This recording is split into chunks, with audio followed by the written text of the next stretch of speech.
J'ai vraiment senti que le public était contre moi, tu vois. Et à un moment donné, je rentre dans mon coin avec le sourire, il y a 2 hooligans au bord du ring qui me font des doigts d'honneur.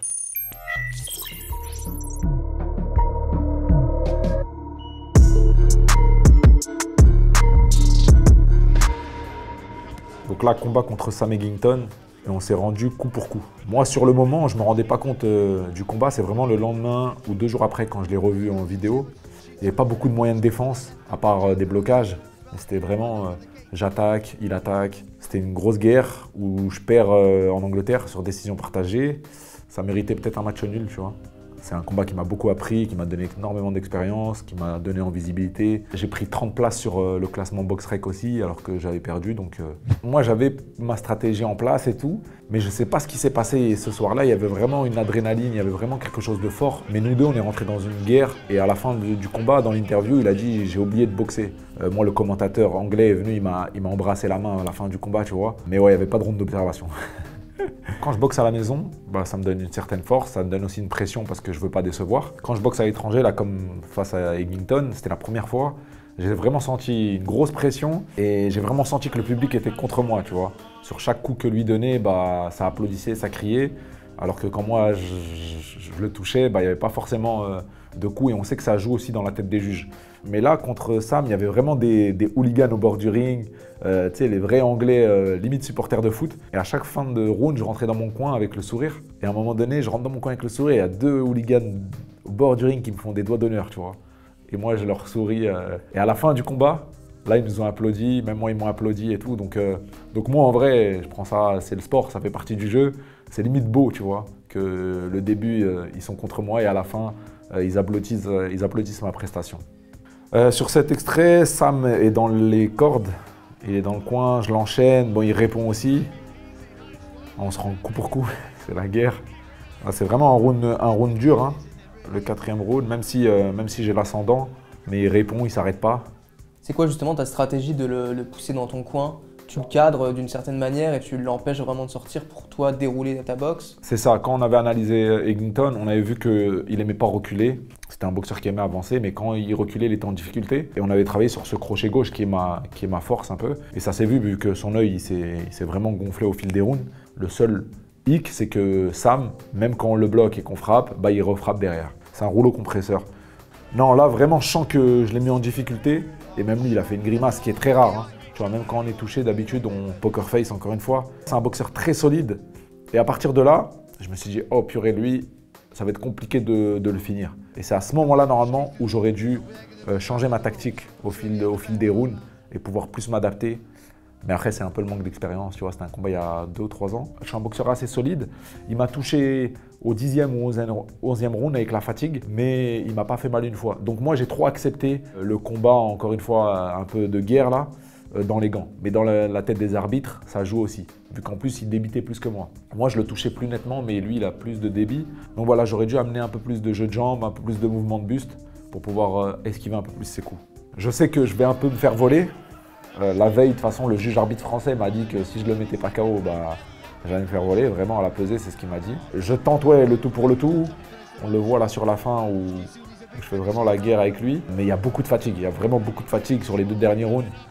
Tous les 2, on était épuisés. Ce que les gens ne savent pas, c'est que donner des coups, ça fatigue. On le voit quand juste on frappe au sac. Mais en recevoir, ça fatigue encore plus, tu vois. Donc recevoir des coups, bloquer les coups, essayer de les esquiver, remettre derrière, bah ça pompe l'énergie à un maximum. Après, bien sûr, on se prépare pour ça. On a une grosse préparation physique. Donc on est censé être prêt à faire 12 rounds. Mais là, l'intensité de ce combat-là, c'était vraiment une intensité particulière. Tu vois, j'ai déjà fait des 12 rounds plus faciles que ça. Donc là, combat contre Pucem Peda en Libye, championnat d'Afrique WBA. Donc la WBA, c'est une fédération. J'avais été déjà champion d'Afrique WBC, c'est une autre fédération. C'est 2 fédérations très reconnues. Et bah là, je le mets KO au 9e round sur un gauche, crochet droit, crochet gauche. Bah, j'étais un peu dégoûté parce que l'arbitre américaine, elle l'a compté 14 secondes. Donc normalement, le combat est terminé. En fait, Chez Lèvres face à Mike Tyson, j'étais vraiment face à eux. Tyson, il était là, il applaudissait, il était comme un dingue. Il s'est levé de sa chaise. Dans ma tête, moi, c'était fini. Et quand je me retourne, je vois qu'il s'est relevé et Là, j'ai pas compris, mais après, bon, on est des combattants, donc on repart au combat, hein, tu vois.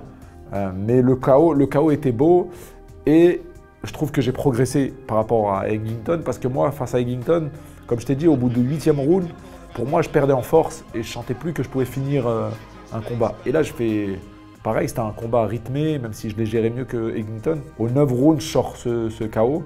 Là, sur le KO, bah, on le voit, hein, je suis relâché et je frappe quand il frappe. C'est-à-dire que il envoie son coup, moi j'ai mis mon jab, j'ai un peu décalé, je mets le crochet droit, ça touche sur le bon timing, parce que lui il se prépare pas, il n'était pas prêt à recevoir un coup à ce moment-là. Et là, bah, ça tombe, tu vois. Même moi,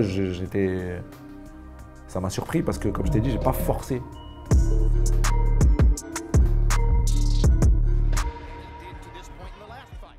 C'est le deuxième combat. Le premier combat, ça a été très dur pour Andre Ward. Je crois qu'il gagne, mais c'était limite. Je trouve qu'ils ont un peu volé Kovalev. Sauf que Andre Ward, c'est un scientifique de la boxe. Il est tellement intelligent que sur le deuxième combat, déjà Andre Ward, il n'a aucune aptitude physique pour battre Kovalev.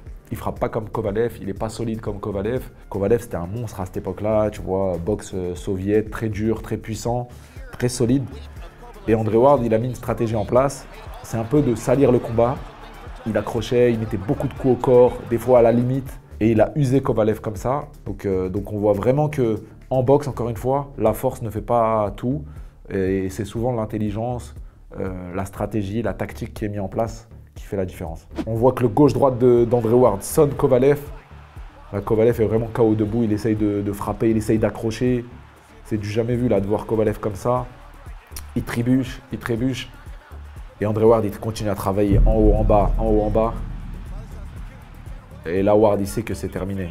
Et il continue à mettre des coups au corps. Kovalev, il se plaint un peu, il va se plier en deux.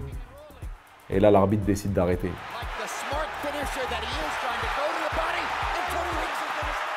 Mais gros travail de sape, c'est vraiment à montrer dans les écoles de boxe, tu vois. C'est un combat qui est très très intéressant en termes de stratégie. Parce qu'encore une fois, il n'avait aucune chance de gagner physiquement, en termes de force, en termes même de boxe, tu vois. C'est du très haut niveau, les deux. Mais Andre Ward, il a appliqué sa tactique et sa stratégie du début à la fin. Et après, ça a fini par payer. Ouais, donc là, c'est Canelo contre Kirkland. Pareil, c'est un combat que j'ai vu et revu. Kirkland, c'est un très très bon boxeur, très agressif. Et ce combat-là, il a commencé très très dur contre Canelo. Il a été très méchant contre Canelo et Canelo, il l'a accueilli 2 ou 3 fois. Il l'a mis KO à la fin, un KO incroyable. Et là, combat contre Golovkin, sans doute l'une des plus belles trilogies de la boxe. Voilà, c'est le très très haut niveau de la boxe. Moi, ça m'inspire, ces mecs-là, tu vois, que ce soit Canelo ou Golovkin, même si je suis un fan absolu de Canelo. Hein, je m'en inspire énormément. J'ai à peu près la même boxe, hein, tout en étant modeste. Et on s'inspire de lui, de Golovkin aussi. C'est le très haut niveau. Canelo, c'est un Mexicain, donc il a la boxe mexicaine, mais il l'a un peu peaufiné, voire beaucoup. Il a rajouté à cette boxe-là, qui est très agressive, très offensive, beaucoup de moyens de défense. En fait, il y a eu une phase dans sa carrière, c'est sa défaite contre Floyd Mayweather, où Floyd a fait une leçon de boxe à Canelo, alors que Canelo était déjà très très fort. Et à partir de là, Canelo a rajouté ses moyens de défense à sa boxe, beaucoup d'esquives, beaucoup de blocages, de chassés.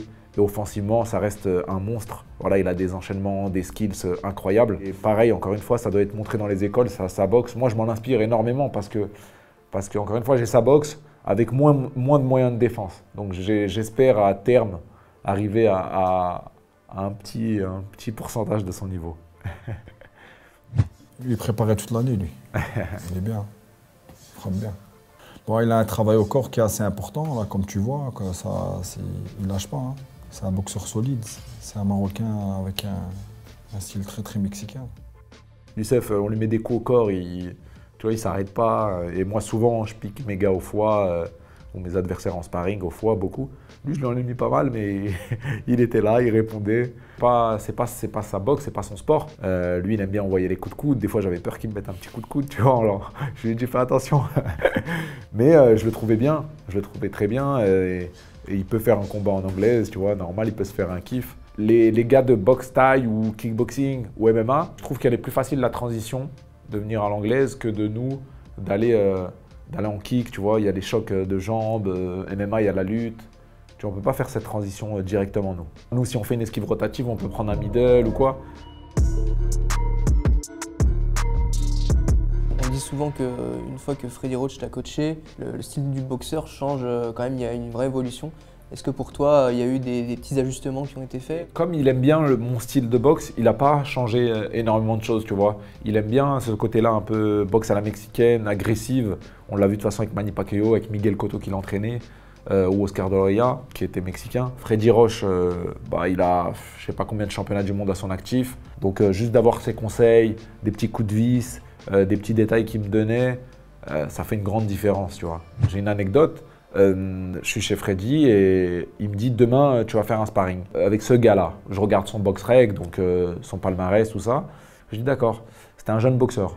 Et donc le lendemain, moi j'arrive, je suis déjà à la salle, je me prépare et tout, et je vois la porte s'ouvrir et il y a 3 grosses voitures qui arrivent. Je me dis oh purée, là c'est sûr il y a une star, tu vois. C'est des Hummer, tout ça là. Et donc le gars avec qui je boxais, il était dans ces voitures-là et il était avec en fait Devin Haney. C'est comme le petit cousin à Devin Haney, tu vois. Et donc Devin Haney qui rentre dans la salle avec sa team, tout ça. Moi, je suis encore en train de mettre mes bandes et c'est dans ma salle. Hein. Je suis à Los Angeles, mais je m'entraîne tous les jours là. Eux, ils sont jamais là. Ils viennent une fois de temps en temps mettre les gants. Ils se mettent à côté de moi et ils me disent même pas bonjour. C'est vraiment le truc à l'américaine. Et après, j'ai mis les gants avec lui.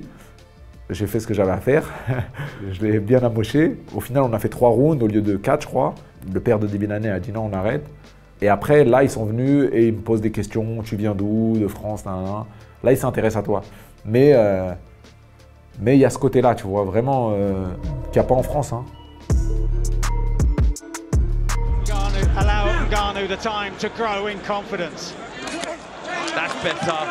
Shot. Combat incroyable, hein. Franchement, combat incroyable. J'étais impressionné du niveau de Ngannou. Il a fait un très très beau combat, même si Fury, c'est pas le Fury qu'on connaît de d'habitude. J'ai pas trop compris sa prestation. Ngannou, incroyable. Très très belle presta. Il a été solide parce que des fois, il a pris des coups et il a été très solide. Et il a fait une belle boxe, tu vois, intelligente. Là, on est au 3e round, donc on est au début du combat.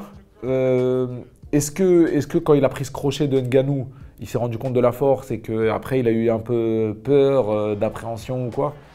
De se faire contrer, peut-être, ou le manque de préparation, je sais pas. Franchement, je sais pas. Après, des fois, tu as des boxeurs qui, pour moi, gagnent le combat. Hein, tu vois, il se fait voler, hein, clairement.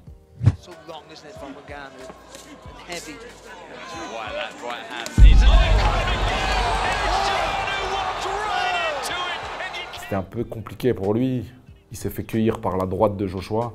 Il a pris 3 KO très très durs. J'espère qu'il n'aura pas des séquelles sur la suite de sa carrière parce que les 3 à droite, elles sont très très violentes, surtout la dernière qui est incroyable. Il a remis les pendules à l'heure, Joshua, tu vois. Il a montré que la boxe, ça reste un sport très très dur, très compliqué. On ne vient pas comme ça, même s'il a fait une très belle prestation contre Fury Ngannou.